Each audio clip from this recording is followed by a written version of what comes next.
Cashin was in the middle of his morning ritual, sipping strong black coffee and scanning the sports section of the newspaper, when Isadora's voice cut through the quiet hum of the kitchen. Without preamble, she slid into the chair across from him. Her eyes, dark and unreadable. Cashin, she said, her tone clipped and cold. Put the paper down, we need to talk. He hesitated only a moment before setting the paper aside, expecting perhaps a small concern or a minor issue. Instead, her next words struck like a lightning bolt. I'm leaving you. I want a divorce. The room seemed to shrink around him as his mind raced for a long heartbeat. Silence reigned, a silence that was heavy, ominous, as if the very air were charged with a sudden storm. Cashin's initial shock was masked by a steely calm. His eyes narrowed slightly. Inside, a tumult of betrayal and hurt churned, but his face remained a well-practiced mask of indifference. That it, he asked, his voice almost too quiet, laced with disbelief and an edge of bitter amusement. Isadora's gaze flickered with something like resignation or perhaps a final defiant resolve. Yes, Cashin. I'm done. You haven't been anything but distracted for a long time. Now Cashin leaned back, letting the gravity of her words settle in. A storm of thoughts and emotions swirled beneath his calm exterior as he met her steady, unyielding stare. He knew that this moment would redefine every promise and every memory they'd built together. In that charged silence, the seeds of revenge and calculated retribution began to take root, promising that nothing would ever be the same again. Cashin stood in the doorway to his private study, his mind still reeling from Isidore's declaration. The morning light filtered through the blinds, casting sharp stripes across the polished mahogany desk. He walked slowly, each step measured, as if pacing through a calculated labyrinth of thought. Once inside, he closed the door behind him and reached for a pristine letter pad and a sleek pen that had once been a gift from a trusted mentor. His hands, though steady on the surface, trembled internally with a blend of icy fury and an unsettling calm.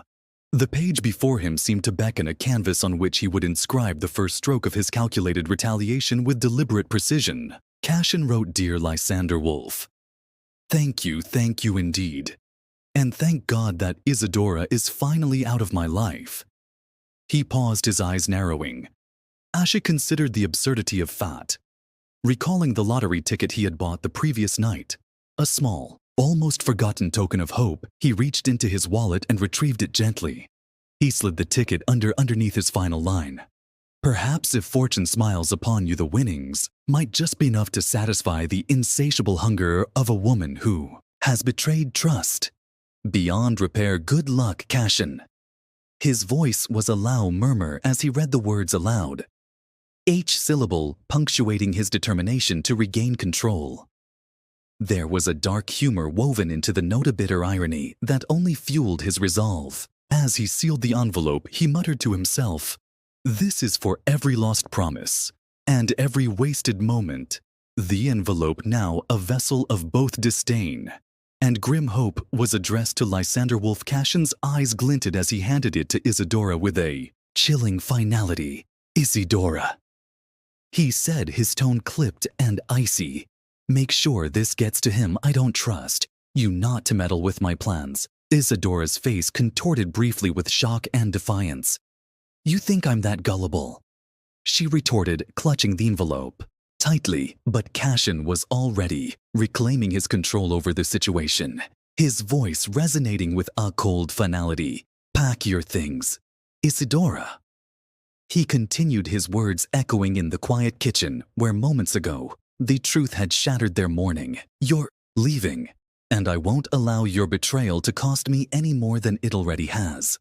Outside, the world continued in its relentless pace.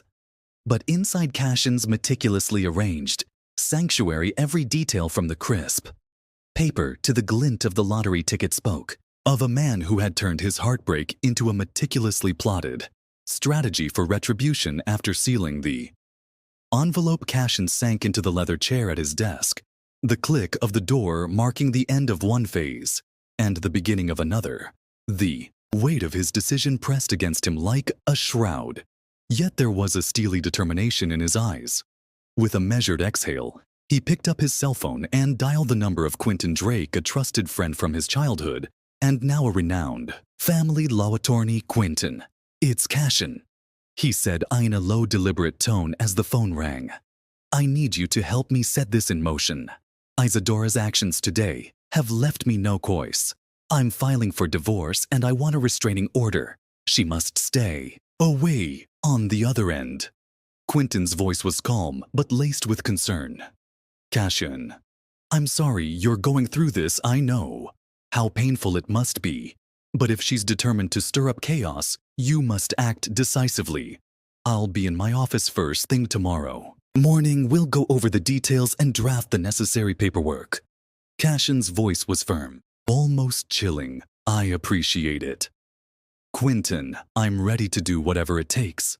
Tell me what I need to prepare." In the muted hum of his study, Quentin detailed these steps, organizing all financial records, securing joint account details, and listing every shared asset. Cashin listened intently, his mind meticulously cataloging every item, every transaction. A stark reminder of the partnership that was rapidly disintegrating. He could already picture the courtroom, the judge's gavel striking down on the remnants of a life once shared. Almost immediately after hanging up, there was a soft knock at the study door. Meryl Sayre, his newly promoted executive assistant, whose poise and efficiency had become indispensable, stepped in with her usual quiet confidence. "Mr. Voss, I've finalized the schedule for today and there's an urgent board meeting in 45 minutes. She said, placing a tablet on his desk with a gentle thud. Cashin's gaze shifted from the tablet to Mara Gold's concerned "Yes. Thank you, Merold. Please ensure that all my calls are prioritized today. I need every document related to our joint finances organized and ready. There's no room for error." Marigold nodded, her expression a blend of professionalism and subtle empathy. "Understood, Mr. Voss. I've already started collating their chords from the past 2 years. You'll have everything in order before the meeting." As she left, Cashin's thoughts swirled between the cold logic of his plan and the lingering echoes of memories, shared breakfasts, whispered promises, and fleeting moments of laughter that now felt like distant dreams. Yet each memory only steeled his resolve further. He turned his attention back to the meticulously organized folder on his desk, reviewing every figure and transaction as though each number were a piece of evidence in a grand trial. Marigold returned shortly, with a fresh cup of coffee and a concise update. "Sir, I've cross-verified the bank transfers. Our records show that the funds are now safely in your individual account. I've flagged everything for easy reference." Cashin allowed himself a brief nod of approval. "Excellent work, Marago. Make sure that if Isadora even dares to step near the house, the new locks are activated immediately. I won't allow any more surprises." Their exchange was brief and businesslike, yet beneath the dialogue lay a palpable tension, one born of loss, betrayal, and the promise of calculated retribution. Cashin felt grim satisfaction in the precision of his plans. Even as his heart pounded with a mix of sorrow and cold resolve, he knew that every step he took was carving out a future free of the treachery that had marred his past. With Quentin's instructions echoing in his mind and Mara Gold's diligent update reinforcing his every move, Cashin steeled himself for the impending legal battle. A battle that promised not only to sever the final ties with Isadora, but also to rebuild the man he once was, brick by methodical brick. Later that afternoon, the tension in Cashin's meticulously controlled world reached its breaking point. As he returned home from a long day at the office, a thick dusk hung in the air, and the soft hum of streetlights seemed to under the gravity of the situation. Inside the grand foyer, the silence was shattered by a forceful crash from the living area. Cashin hurried to the scene, his pulse quickening. In the spacious modern living room, shattered fragments of expensive glass and splintered with littered the floor. A chaotic counterpoint to the pristine order he had so painstakingly maintained. AED, the security cameras, had been quietly recording every moment. In the center of the chaos stood Isadora, her eyes wild with a mix of fury and despair. She was visibly agitated, her movements erratic as she rifled through drawers and overturned carefully arranged objects. The room bore the scars of her anger-broken lamps, scattered, personal belongings, and a shattered vase that once held fresh flowers. Cashin's voice was as cold as the steel of his salve when he stepped into the room. Isadora, stop, he commanded, his tone unyielding. There's no need for this. Her voice trembled with bitter defiance. She shot back.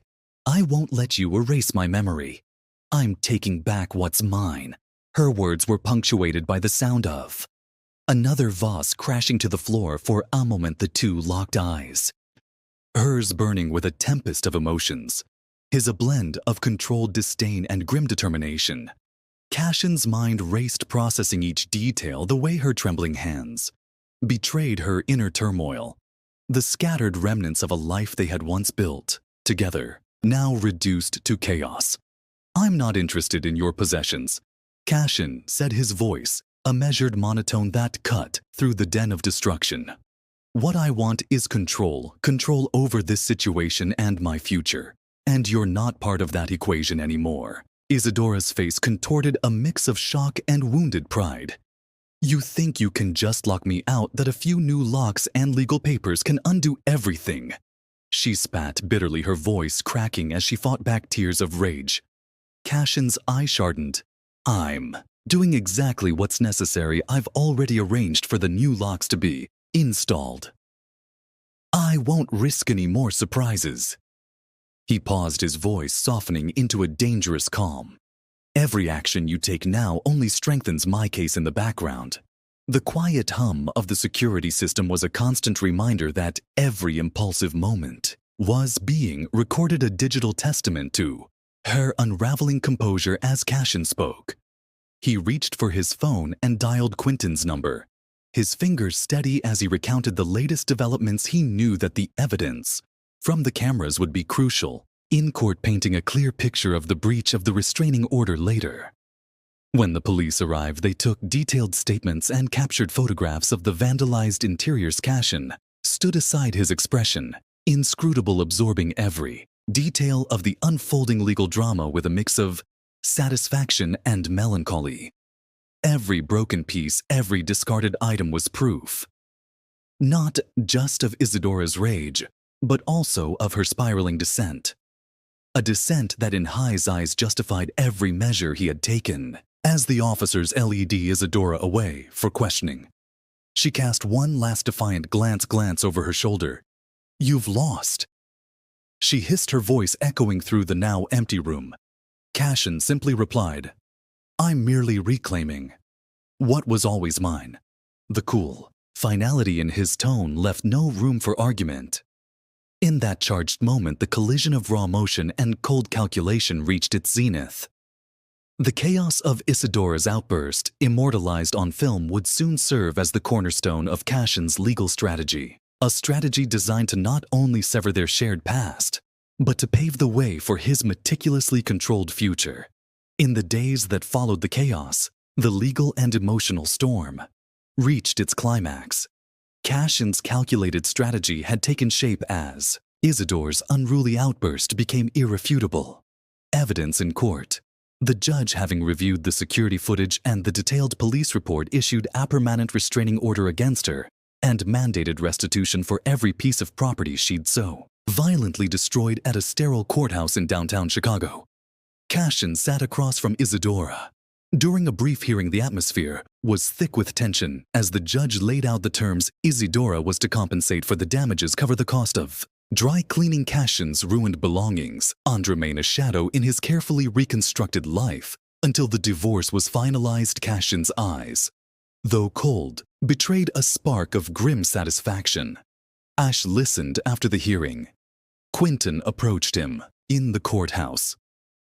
Corridor. Cashin, you've done it, he said quietly. Legally, you're untouchable. Now everything is on your side. Cashin only nodded, his mind already shifting to the next phase. Thank you, Quentin. It's not just about winning in court. I need to ensure my life moves on completely free from the chaos that Isadora brought into it later that week as Cashin returned to his home, a fortress now secured with the newly installed locks. Marigold greeted him at the door. "Mr. Voss, there's someone here." "To see you, a gentleman waiting in the foyer." Reluctantly, Cashin stepped into the dimly lit entrance hall, where all-well-dressed man stood, his demeanor casual yet tinged with regret. "Cashin," the stranger began. "I didn't mean for any of this to happen." The man introduced himself as Silas Mercer, a former confidant of Isadora, and as Cashin would soon learn, her secret paramour a la Ison that had long been concealed beneath layers of deceit. "I'm here because I have something for you." Silas reached into his coat pocket and pulled out a crisp envelope. Inside is a cashier's check.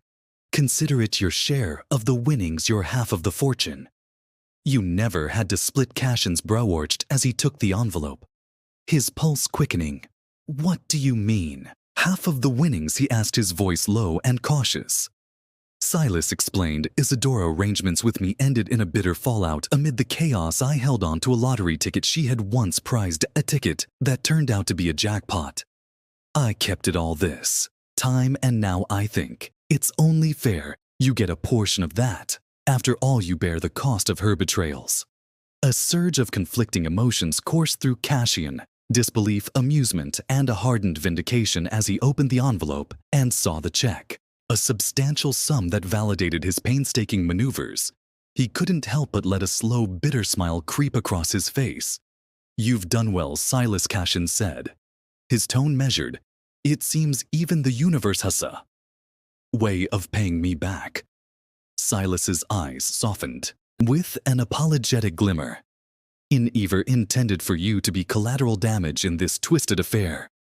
I just hope this can, in some small way, set things right." Returning to his sleek office that very afternoon, Cashin felt the weight of the past dissipating, replaced by a resolve to rebuild his life. The final divorce was eventually finalized, a standard no-fault split that, despite the chaos, left him with control over his finances and future, with Isadora legally out of his life.